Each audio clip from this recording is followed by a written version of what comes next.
Buenos días de nuevo, ahora sí ya es en otra función, que es la de presentar este tema que pues para nosotros ha sido bastante significativo, para el Quindío también, y no, o sea, me voy a tratar de resumir aquí los avances en los últimos años.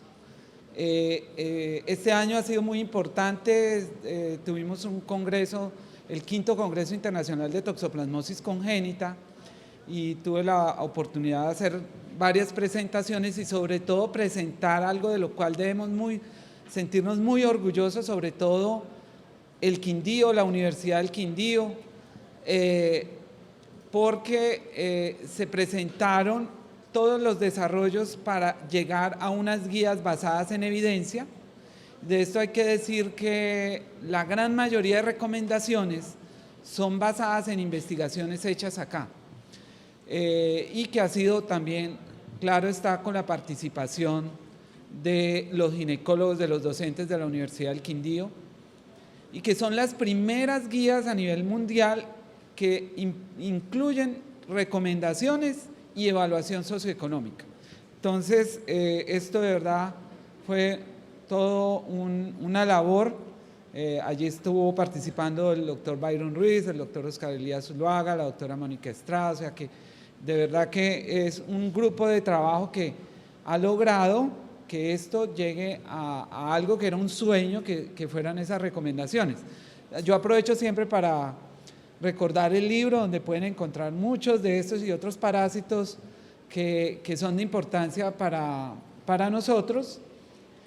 No me puedo evitar de contarles también un aporte que ha hecho la Universidad del Quindío para el conocimiento de este parásito, y es que el hecho de que en el Quindío se haya desarrollado esta investigación no es solamente porque hay un grupo de investigación trabajando acá, sino que realmente es un problema de salud pública, y lo que hemos logrado determinar es que el parásito es diferente al que se encuentra en otros sitios. Eso les voy a contar así muy rápidamente, es muy ilustrativo. Luego, algo que sí es de la práctica, o sea, el enfoque de la charla es dar cuáles son las recomendaciones que se deben hacer para la embarazada para evitar que adquiera la infección, y los datos que hacen que por qué sea importante, siempre en un contexto clínico. Entonces voy a mostrar ejemplos. Algunos de ustedes que han visto esta charla antes pues van a reconocer algunos casos que siempre se traen, pero que son muy ilustrativos de lo que se debe hacer durante el embarazo. Y finalmente a lo que más nos interesa hoy, que es contarles las guías de consenso. Entonces, lo primero, ¿por qué es importante la toxoplasmosis en Colombia y en Sudamérica particularmente? Hay cepas más virulentas, y en eso es lo que ha contribuido el grupo de la Universidad del Quindío, y digamos, y hay que decirlo, pues hay que decirlo porque es así, es decir, el grupo de la Universidad del Quindío caracterizó las cepas que existen acá y demostró, somos el primer grupo en el mundo en demostrar que eso tiene correlación con la clínica. Hay unos avances muy importantes que los biólogos han hecho, y todos se hicieron en el contexto de la infección en el ratón, pero la investigación que nosotros hacemos está dirigida al paciente. Entonces, eso se hizo fue acá, en el Quindío particularmente. Esto se hizo desde estudios en gallinas en aire libre, fueron los primera caracterización. Imagínense, llevamos más de 10 años en esto. Para poder llegar a este proyecto fueron más de 5 años tramitando y buscando hacerlo. Lo hicimos con el profesor Dube, que es una autoridad en el que descubrió, el veterinario parasitólogo que descubrió el ciclo en el gato, con Frenkel, que es un patólogo, un médico que le dirigió el trabajo a él, ya falleció. Dube, entonces con él también hicimos la caracterización en gatos y nos mostró que efectivamente acá en el Quindío había una prevalencia mucho más alta, 80% de los gatos tenían toxoplasmosis. Las cepas eran muy similares a lo que se describía en Brasil, y eso luego nosotros lo reportamos. Este es uno de nuestros artículos que son más citados, que se hizo con un marcador inicial, que ya sabemos que es insuficiente, pero se hizo la primera caracterización en muestras humanas, incluyendo secuenciamiento, microsatélites, el secuenciamiento directo en muestras clínicas. Luego utilizamos una técnica de serotipaje con anticuerpos específicos de cepas que demostraron que eran diferentes las del Quindío a las de Francia, tanto en personas que tenían la infección sintomática como asintomáticos. Entonces, ya sabemos que los métodos que se han usado no son suficientes para describir toda la diversidad del parásito, pero nosotros sí logramos demostrar con una técnica novedosa desarrollada acá de que era posible hacer el genotipaje en las muestras clínicas y asociarlo con los síntomas. Todo esto, el resumen de todo esto es para decirles que todos estos estudios finalmente, y acá este es el estudio más grande que se hizo, fue en gallinas, pero en 4 continentes, ahí hay muestras de la India, en África, en Europa, en Norteamérica, y si ustedes se dan cuenta, los colores son diferentes, quiere decir que los grupos de cepas son diferentes a las del resto del mundo. Y eso finalmente ha corroborado, o sea que todo esto, el grupo de la Universidad del Quindío contribuyó a esto también. Ustedes ven acá, los colores están indicando que las cepas que hay acá son diferentes a las del resto del mundo. Entonces no era un cuento, no era imaginación. Y finalmente también nos explicó por qué los casos que vemos acá en el Quindío, tanto en las formas congénitas como en las formas oculares, son mucho más severas, y eso sí ya no me voy a demorar en eso porque eso ya daría para otra charla, pero ya sabemos, y en eso fue muy importante el trabajo de la doctora Alejandra de la Torre, que hizo su tesis de doctorado, una oftalmóloga que se dedicó a hacer ciencia básica médica, y ya sabemos que esas cepas son mucho más virulentas y ya hemos avanzado. Yo solamente les voy a contar de que ya hemos avanzado en el mecanismo y ya sabemos que esas cepas virulentas, a través de unas proteínas que llaman proteínas quinasas, inhiben la respuesta inmune, la respuesta que es protectora. Esto de la importancia clínica la demostramos primero en este estudio en el cual participamos, que fue publicado en Lancet en 2007, en el cual se demostró que la tasa de transmisión era mucho más alta acá en América del Sur y que las lesiones oculares en los niños con infección congénita eran muchas más severas que las que habían en Europa. Entonces, esto fue, digamos, como ya la conclusión de que tenemos una infección muy particular que es diferente a todas las otras que se encuentran pues, por toxoplasma en otras partes del mundo, y ya estamos entendiendo por qué ocurre eso. Si ustedes quieren revisar cómo está la situación, todo lo que se ha hecho en investigación, está este artículo que es gratuito en esta revista que es Parasite and Vectors. Son toda digamos, una revisión de todas las investigaciones que se han hecho en el país, que también sirven para ver cómo está la prevalencia. Más de la mitad de la población en el país, en la mayoría de regiones, tiene la infección. Aquí están todos los estudios, digamos, y ustedes ven que es muy alta, 56%, por ejemplo, en este estudio en Sincelejo. Allá estuvo participando también el doctor Ruiz en ese estudio. En Yopal es 77%, en Bogotá es 47%, en Cali 47%. O sea que nos muestra que la población en Colombia está muy expuesta a esta infección. Es una infección que está ampliamente diseminada. Y bueno, entonces ahora sí, ¿qué le debo decir a mi paciente para que no se infecte? Entonces vamos a empezar a hablar de los factores de riesgo. El gato, ya vamos a ver, no es el principal, digamos, responsable de las infecciones.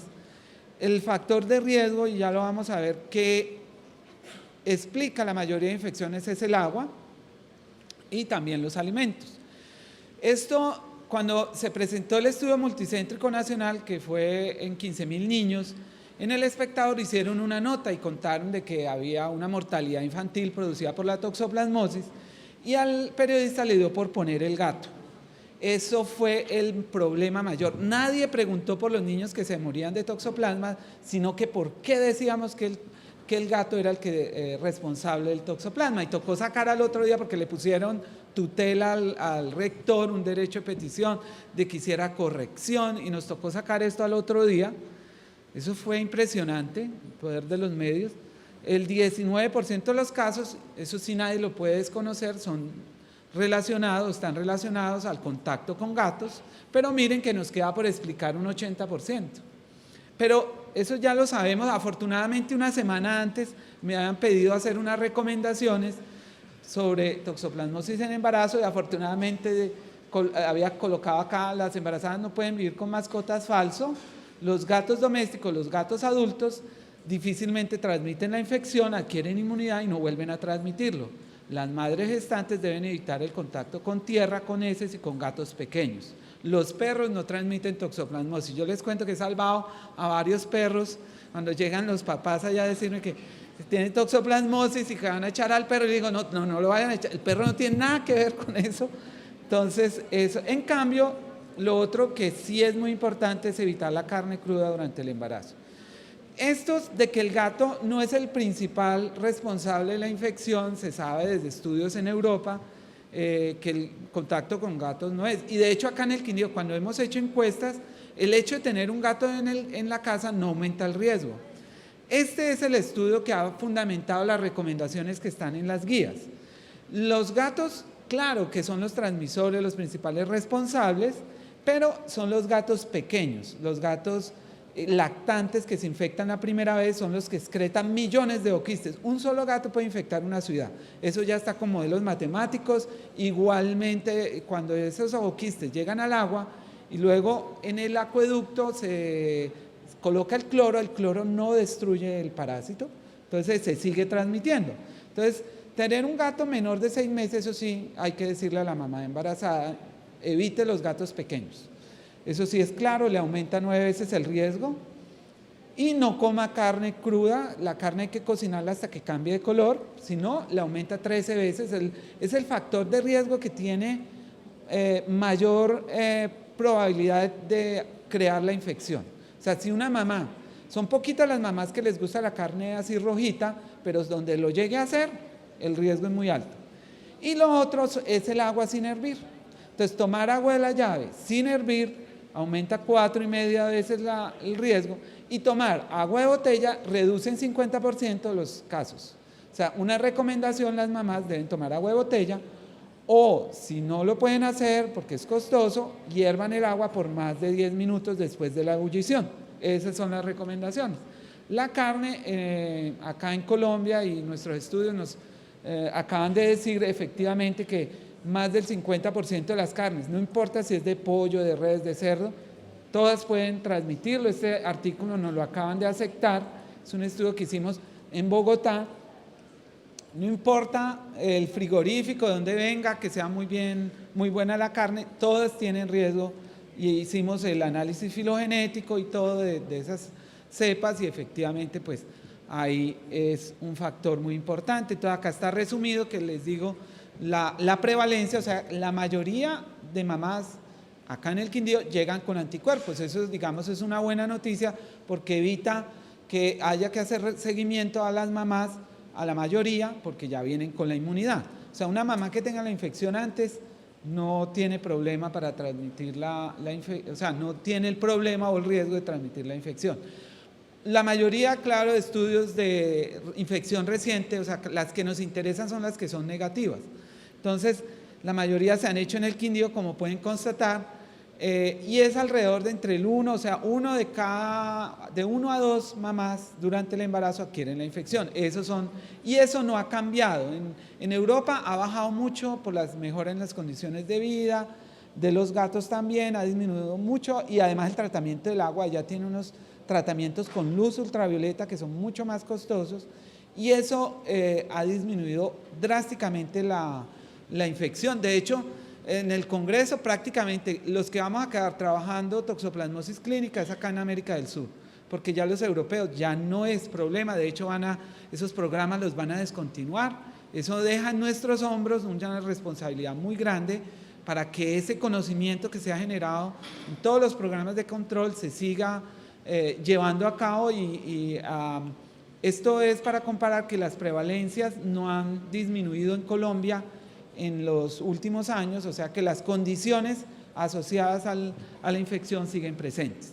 Entonces, ¿dónde nos interesa la toxoplasmosis? En el inmunocompetente, básicamente son las formas ganglionares. Acá en Colombia nosotros recomendamos que todos los casos ganglionares se deben tratar porque el 10% tienen riesgo de que hagan lesión ocular. Eso en Europa, por ejemplo, no está recomendado porque es una infección asintomática que no tiene mayor repercusión. En la forma congénita, que es la que más nos interesa en el día de hoy, y la reactivación en pacientes con VIH. Ahora yo les cuento, en las últimas semanas lo que he recibido llamadas son pacientes que han recibido trasplantes de médula ósea. Ya me están empezando a consultar qué hacen en esos casos. Ya cada vez en el país, con la mejora en pruebas diagnósticas, ya se está haciendo cada vez más ese diagnóstico de toxoplasmosis en pacientes que tienen trasplantes, por ejemplo, sobre todo médula ósea. Los de corazón, los de riñón son los que tienen mayor riesgo de que se reactive. Entonces, eso es para tenerlo en cuenta. Entonces, el principio fundamental para todos los programas de control es que la toxoplasmosis, una vez se adquiere, deja inmunidad protectora. Entonces, por eso todos los programas, todo el esfuerzo debe estar dirigido a identificar las mamás que se infectan la primera vez.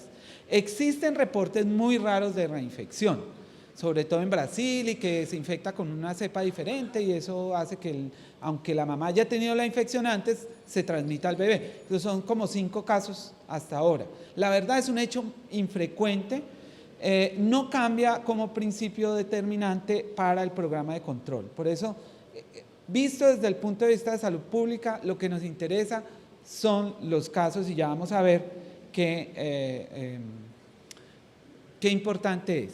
El riesgo de transmisión sin tratamiento es del 50%, en promedio, ¿no? Eso depende, y ya les voy a mostrar, esta es la curva, en qué semana se infectó la mamá. La placenta es una buena barrera protectora en las primeras 12 semanas, el riesgo es muy bajito, menos del 20% en las primeras 20 semanas. Ya después se dispara hasta el 80% en las últimas semanas, pero en el caso de que llegue a transmitir en ese primer trimestre, pues ahí sí hay unas lesiones muy severas, hay muerte fetal, hay abortos, o nacen con muchos problemas, sobre todo en el segundo trimestre si la mamá se infecta allí y transmite, el niño nace con bastantes problemas. La mayoría, una gran parte son asintomáticos, incluso aquí con nuestras cepas virulentas, y hoy en día con más razón, gracias a todo lo que se ha hecho acá en el Quindío, pues hay más tratamientos, se identifican las mamás, todavía nos quedan unos casos y ya les voy a mostrar qué es lo que pasa, pero como ya tenemos tratamiento, la realidad, y les voy a mostrar ahora sí qué es lo que encontramos en el estudio multicéntrico, con el tratamiento el niño puede estar infectado y asintomático. Entonces, ojo, sobre todo los pediatras, ahí hay un reto en el diagnóstico. Es decir, si el niño no tiene tratamiento, el 40% puede nacer con hepatoesplenomegalia, el 41% con compromiso ocular, compromiso neurológico 58%, si uno hace sobre todo la ecografía, si se le hacen electroencefalogramas, uno va a encontrar compromiso neurológico en una gran parte de los niños. Y tenemos una mortalidad, que eso lo descubrió fue el estudio multicéntrico, porque antes se tenía la duda si realmente la toxoplasmosis era causa de mortalidad fetal, en qué grado, quedó claritico que sí es una causa de mortalidad neonatal y es en una cuarta parte de los niños de mamás no tratadas. Este es el estudio que nos resolvió muchas inquietudes, que fue el primer estudio colombiano de toxoplasmosis congénita, que es pues, uno de los estudios más citados pues, en esta área, y acá están las ciudades donde se hizo.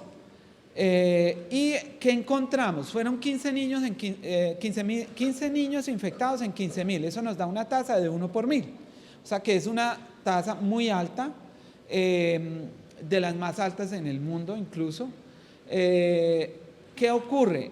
Esto nos permitió ver que los niños que estaban tratados pueden que estén infectados, pero son asintomáticos, aquí se lo estoy señalando, son asintomáticos y tienen IgM negativo al nacer. O sea, ese niño no vayan a esperar diagnosticarlo con IgM.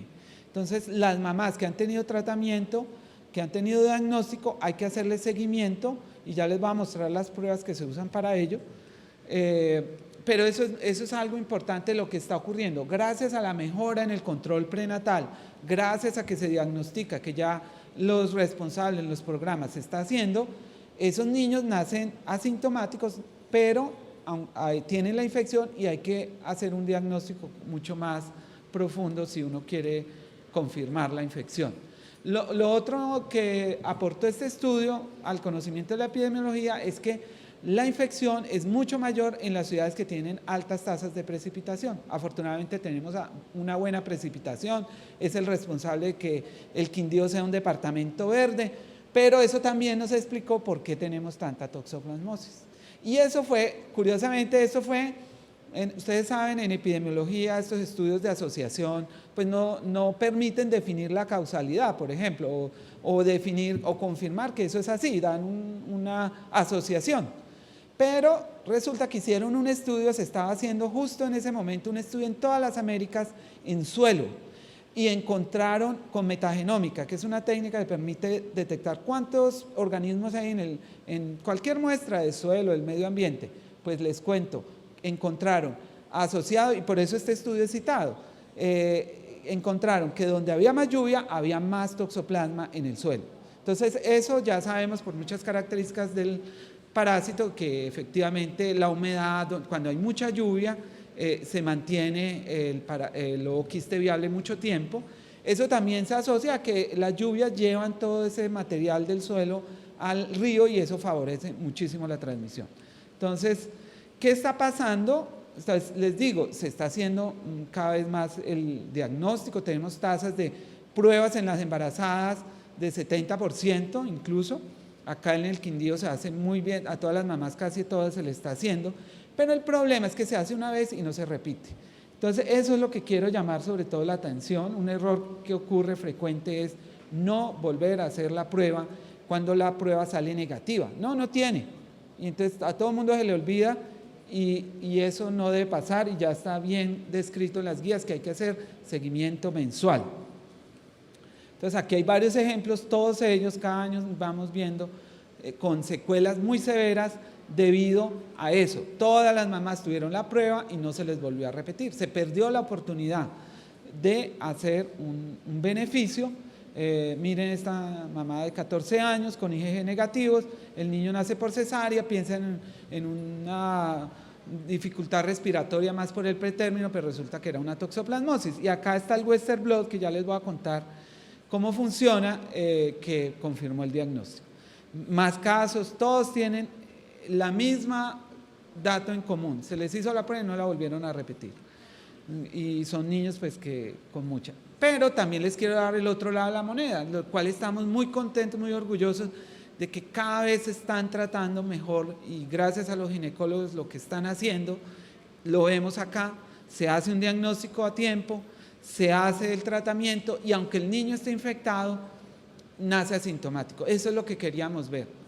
Cuando empezamos todo esto y a reportar las incidencias, la idea es que eso no se quede simplemente en reportes, sino que tenga realmente un impacto y aquí es los ginecólogos los que han hecho posible esto, de que haya historias exitosas, historias donde podemos mostrar, esto lo mostrábamos ya en el Congreso, porque siempre hubo mucho debate si la espiramicina era eficaz o no. Entonces, acá está, digamos, sin necesidad de doble ciego, aleatorio, o RCTs. Aquí vean ustedes, niños sin tratamiento prenatal, niños infectados con tratamiento prenatal. Es otra historia completamente diferente. Entonces, gracias a los ginecólogos que están haciendo esto, todo el programa prenatal nos permite mostrar esto y esto se presentó en el quinto congreso, en el tercero que se hizo acá en Montenegro, luego se repitió en el cuarto congreso y ya a nivel, digamos, mundial, esto ayudó mucho a que se consolidara la recomendación de la espiramicina en el tratamiento. Diagnóstico por el laboratorio, fundamental. El dolor de cabeza de todo el mundo con toxoplasmosis es la interpretación de las pruebas. Aquí está María Teresa Montoya, con quien empezamos todos estos proyectos y trabajos. En la época era la inmunofluorescencia indirecta, ahora son los métodos automatizados. Recientemente me habían enviado un artículo para revisar y colocaban que con las pruebas moleculares se ha mejorado el diagnóstico. Eso no es cierto. La inmunología sigue siendo el pilar para el diagnóstico, es decir, detectar los anticuerpos. La biología molecular en la actualidad sirve sobre todo en la forma ocular, en el humor acuoso, ya les voy a mostrar, y en el inmunosuprimido. Pero en el embarazo hay que hacer anticuerpos. Ese es el pilar, y por eso yo, aquí ustedes los que ya han visto esto, les van a recordar ahí algunas diapositivas que siguen siendo las mismas. O sea, uno puede aislar el parásito, detectar la respuesta inmune, pero para el embarazo es detectar anticuerpos. Ahí el PCR no tiene aplicación de esa detección del parásito, pues es el PCR, la proteína, la reacción en cadena polimerasa, que es la que amplifica el ADN. En este caso son las secuencias repetidas que están en el parásito, que son el B1 y el RE. Por alguna razón acá en Sudamérica parece ser mejor el B1, mientras que en Europa es la RE. Esa PCR se usa en líquido amniótico para saber cuándo cambiar a pirimetamina sulfa. Y sobre todo confirma que el niño tiene la infección, pero si sale negativo no lo descarta. Entonces estas son las aplicaciones de la biología molecular, detección del ADN del parásito. Esas son como las indicaciones. Entonces lo que sí sigue siendo el pilar fundamental es detectar la respuesta inmune. Ahí sigue siendo la IgG, la IgM. La IgA en Colombia se quedó en las guías, siguió esa recomendación. Y el Western blot ya vamos a ver cómo se utiliza, es para el recién nacido. Entonces, sobre todo lo que nos interesa en el embarazo es saber si la infección es de antes de la gestación y con los marcadores de infección reciente saber si ocurrió durante la gestación. Siempre hay que recordar la cinética. Hay que también tener en cuenta que es una población humana en la cual hay extremos, hay personas que les duran mucho esos anticuerpos, hay personas que la cinética es diferente y los IgM pueden reducir muy rápidamente, pero en general esto sigue siendo muy válido. La primera que aparece es la IgM, con los métodos actuales muy sensibles dura hasta 2 años en promedio en Colombia, por eso una IgM positiva pues no le permite a uno decir que sí es durante el embarazo, es como una prueba tamiz para hacer las pruebas confirmatorias que ya les voy a contar. Y la IgG aparece 4 semanas más tarde, luego de ocurrir la infección, hace su pico y dura toda la vida. La IgA, el problema es de infección reciente, también dura más o menos como la IgM, pero en algunas personas no produce, más o menos entre el 5 y 10% de las personas no producen IgA a pesar de una infección reciente. Por eso una IgA negativa no descarta del todo la infección. La IgE, eso es más de, digamos, en investigación, está asociada con infecciones severas, pero digamos no tiene utilidad clínica ni está recomendada en las guías. Entonces la IgG nos indica la inmunidad previa o que la infección está en curso. Sobre todo es muy buena, es muy sensible incluso con ELISA. Ya cuando terminamos las guías había muchas preguntas, el doctor Byron nos decía, bueno, y el doctor Silva, ¿por qué no incluir, bueno, una evaluación de las pruebas diagnósticas? Y la verdad es que no teníamos datos, pero ya les voy a mostrar que ya sabemos, los ELISAs para IgM no, pero para IgG sí, súper importante. Ahí Álvaro Nieto, egresado a la facultad, ginecólogo actualmente, fue quien hizo un metaanálisis de IgG y eso sigue siendo muy válido. La IgG es muy robusto como metodología, ya sea por ELISA para dar resultado. Entonces, sensibilidad, especificidad. Entonces, si da negativo, esa mamá está negativa. Lo que más nos interesa, lo que ha cambiado dramáticamente el diagnóstico en el embarazo es la avidez. La prueba de avidez es una medida funcional de la afinidad del anticuerpo por el antígeno para la IgG. Entonces, por favor, no pidan IgG, avidez si no hay IgG. Si la IgG está negativa, eso no se puede hacer, porque para poder medir la avidez hay que tener una IgG positiva. Entonces, primera cosa. Entonces, la IgG de avidez se interpreta, piensen al revés. Normalmente uno piensa, más alto, peor el paciente. No. o más grave está, o más, bueno, no, aquí es al revés. Más baja la avidez es un anticuerpo que no está maduro, que no tiene muchos enlaces. Entonces, avidez baja es infección de menos de 4 meses. Y avidez alta es una infección que lleva más de 4 meses. Para eso sirve la avidez, no sirve para nada más. No dice qué tan enfermo está ni nada, tiene más o menos de 4 meses. Entonces, si ustedes se dan cuenta, por eso en las guías dice que si llega la mamá después de los 4 meses, no se pide avidez, se recomienda la IgA. Uno la puede pedir, no quiere decir que esté mal pedirla. El problema es que si sale avidez alta, no le descarta a uno que la infección ocurrió al inicio del embarazo. Por esa razón no se recomienda si la mamá llega al control después de los 4 meses de embarazo. Aquí está cómo se validó, son los datos de pacientes con infección conocida, fecha conocida, y todos tienen avidez menor del 30%, el punto de corte no, funciona muy bien y es lo que se escribe en la literatura. Ustedes pueden ver el reporte 0.3, es porque multipliquen por 100, pero es el 30%, es lo mismo. La IgM es muy importante porque ahora, acá si no lo hagan por ELISA, eso es nuevo, anoten por ahí, ELISA no, por favor, ya no recomendamos desde este año en adelante nada de IgM por ELISA. Tiene muchos problemas de especificidad, da un exceso muy grande de falsos positivos. Hay que utilizar, son las técnicas automatizadas. Es muy importante en el recién nacido.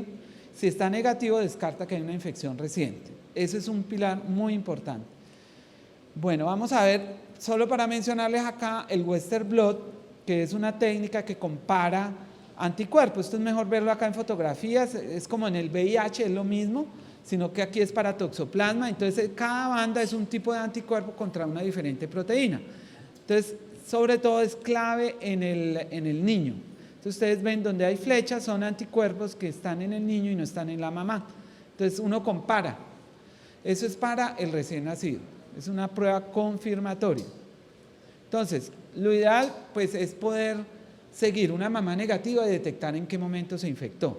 Por esa razón, la recomendación en la guía es prueba de IgM mensual. Y las presencias de IgM y IgA son criterios de presunción y hay que... Bueno, entonces esto es como la base para ahora sí vamos a entrar a qué es lo que aparece en las guías. Para eso les tengo que contar, y yo aprovecho para contarles cómo se desarrolló y por qué es tan importante estas guías colombianas. Esto fue lo que presentó allá en el ICOP. Esto de pronto le interesa a los ginecólogos, estaban muy pendientes de un estudio doble ciego, espiramicina, pirimetamina, sulfa en el embarazo. Ese estudio se suspendió porque ninguna mamá, o hubo muy pocas mamás que aceptaron ser incluidas. O sea, se le solicitó, ¿usted quiere participar en un estudio doble ciego en el cual a una se les va a dar espiramicina, a otras pirimetamina, sulfa, y no quisieron? Entonces, ese estudio ya se suspendió. En cambio, el otro que sigue, por el que a veces en los congresos de infectología tengo mucho debate, es por la recomendación sulfadoxina pirimetamina. Ese estudio sí sigue en curso en el niño, ese sí es en el niño. Entonces, ¿qué presenté allá? Y esto me sirve para contarles cómo se hizo las guías colombianas. ¿Por qué son importantes las guías colombianas? Porque en Francia, en Austria, en Inglaterra, se hicieron programas de toxoplasmosis en el embarazo basados en estudios epidemiológicos. Pero en la actualidad, ya en medicina, lo que tratamos es de hacer recomendaciones basadas en evidencia. Para hacer recomendaciones de evidencia hay lo que se llaman procesos formales o informales. Entonces, los informales son el consenso de expertos. Se reúne un grupo de clínicos expertos en un tema y dicen y hacen unas recomendaciones. Pero cuando uno quiere hacer recomendaciones formales basadas en evidencia, acá participó el doctor Ruiz, por ejemplo, en la formulación de preguntas PICO, se llaman, preguntas de interés clínico. Se hace toda una búsqueda sistemática de literatura, se clasifica el grado de evidencia y finalmente se llegan las recomendaciones y evaluación del impacto socioeconómico de esas recomendaciones. Entonces, en la literatura que hay, los europeos hicieron una revisión muy excelente de literatura, pero se llegaron hasta ahí. Y hay, ustedes pueden encontrar en internet, ustedes cogen ahí, encuentran en Argentina, la que hicimos acá en Montenegro, que fue internacional, 2007, también eso es una reunión de expertos, luego la de la española, en Canadá. Entonces, no por ser Canadá son las mejores, no, las únicas que son formales son las de Colombia. Por esa razón yo hice este editorial, una contribución de Colombia para el mundo. Eso no lo ha hecho nadie. ¿Cómo se hizo? Vean cuándo empezó, en 2010, se hizo revisión sistemática, graduación de la evidencia, paneles de discusión, evaluación externa, evaluación socioeconómica, y ahí están en las guías de práctica clínica del Ministerio de Salud. Entonces, ahora estamos en la fase de implementación. Esto está publicado en Infection en forma gratuita, pero también en las guías de práctica clínica que hay en las páginas del Ministerio. Y acá lo que dicen las guías es, en los casos que no se conozca el estatus de infección, hacer pruebas IgG e IgM. Entonces, aquí viene lo primero. Ya no hay que, eso es mala práctica clínica, pedir IgM para luego ver si le pido la IgG, o pedir IgG para luego ver si pido la IgM. No sirve de nada pedir cada una por separada, hay que pedirla al tiempo, y así está en las guías. Entonces, se recomienda que las G y M positivas realicen prueba de avidez si el embarazo es menor a 16 semanas, o IgA si mayor a 16 semanas. Y las que estén con G y M negativas, seguidas mensualmente. Entonces, ahí están la base, y este es el flujograma. Esto, aclaración, ya lo que esté en guías es post. No pregunten si esto está en el post, ya es post. Desde que sea una guía, es post. Ahora les cuento cómo se hace la implementación en las IPS. Sí, vamos a resumir. Aquí, más que esta, les voy a mostrar, porque claro, esto ustedes lo pueden encontrar. Esta es muy práctica. Entonces, aquí lo que hay que hacer, las negativas, seguimiento mensual. Las positivas, si es negativa, fin, y si es positiva, entonces se hace avidez, y si es mayor a 16 semanas, IgA. Y esto es lo que se hace al recién nacido, pero las que tengan criterios de infección reciente, el tratamiento con espiramicina, con los papás se discute hacer o no la amniocentesis PCR. Si es positivo, ya sabemos que el niño viene infectado y se da el tratamiento con pirimetamina azul. Si es negativo, hay que hacer de todas maneras seguimiento al niño cuando nace. Esto es lo que les decía, que ya sabemos por este estudio que hicimos comparando más de 6 pruebas diferentes. Definitivamente no usen ELISA para IgM. Tienen que ser pruebas automatizadas, si no van a tener un exceso de falsos positivos impresionante. No sirve. Entonces, usen las pruebas, la que sea, ya sea las de Vidas, las de Eclexis, ¿cuál fue la otra que miramos? Son de las marcas que más se usan acá en Colombia, de automatizadas. Cualquiera de ellas son muy buenas para IgM. Estoy hablando. ¿Cuál es el seguimiento en las embarazadas negativas con IgM mensual? Esto viene por justamente el estudio en el cual participamos, donde la espiramicina, si se da después de 4 semanas de seroconversión, baja a más de la mitad el beneficio. Esto tuvo costo-efectividad, o sea, ese estudio está publicado con la Universidad Nacional, se hizo, y pues el país tiene disponibilidad a pagar para hacer ese tipo de seguimiento, o sea que hay un costo-beneficio económico. Entonces se trata con espiramicina, 3 gramos día, y esto es lo que fundamenta esa espiramicina, y como les dije, todos los estudios que hemos hecho acá en el Quindío, que muestran el beneficio de dar la espiramicina. Entonces ahí eso se debe dar hasta el final del embarazo, y el beneficio, si se hace temprano, puede ser hasta el 80%, pero si se llega tarde, por eso es tan importante el seguimiento. Entonces, esa es como las recomendaciones. Y la pirimetamina sulfa, pues cuando hay un PCR en líquido amniótico positivo o signos ecográficos sugestivos. Pruebas confirmatorias, ya les dije, el PCR, aquí están los datos, el 60% de sensibilidad en promedio, por eso el 40% pueden ser negativos y sí están infectados. Por eso a los papás hay que advertirles eso. Si da negativo, hay que hacer seguimiento, no descarta que el niño no esté infectado. Entonces, siempre un resultado positivo indica infección fetal. Bueno, ya a ver la recomendación después de la semana 18. Bueno, todo esto lo van a encontrar en las guías, voy a pasar muy rápidamente. Acá se pasa pirimetamina sulfa en caso de que sea positivo. Y la ecografía es clave, debe ser hecha por un perinatólogo, un ginecólogo entrenado en ecografía fetal, porque ya hemos tenido la experiencia, tiene que ser un perinatólogo. Y eso sí es muy importante en la angustia durante la infección en el embarazo. Para los papás es clave, es crítico poder decir cómo va el niño. Y por eso está de nuevo recomendado en la guía, la morfología fetal. Ahí está la evidencia, el estudio. Y para terminar, entonces lo de la implementación, que esa es la gran pregunta. Bueno, ¿y las guías ahora qué? Miren ahí lo que dicen. Es que lo que pasa es que no hemos conocido, por eso vamos a hacer un simposio de guías en noviembre para justamente hablar de todo esto, que ustedes sepan, las guías son la mejor herramienta para el clínico, para el médico, para todo el personal de salud, para hacer una atención de calidad. Deben ser incorporadas por las IPS, por eso les digo que no pregunten si eso está en el post, deben ser incorporadas por la IPS. Lo que pasa es que ya les voy a contar qué les va a pasar si no tienen esto incorporado.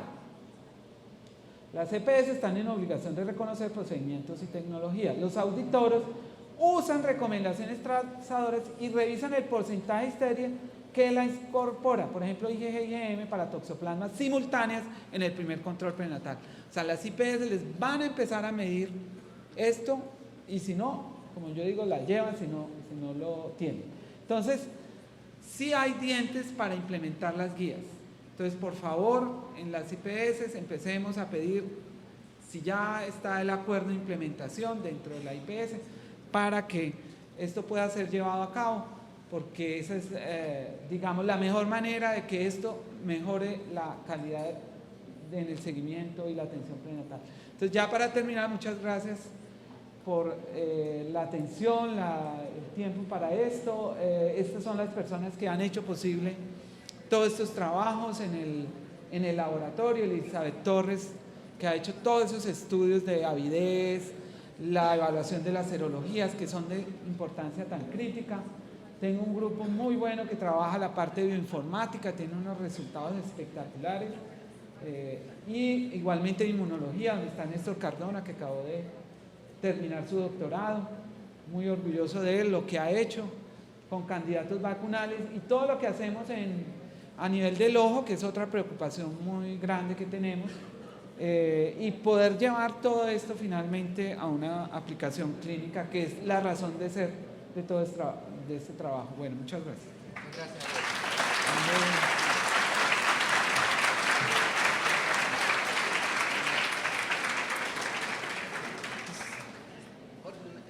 Yo le tengo una pregunta, o sea, siendo una enfermedad que aparentemente es muy inmunogénica, porque pues uno ve que la enfermedad en términos generales no repite, por lo menos en un adulto, la posibilidad o que haya con respecto a la vacunación.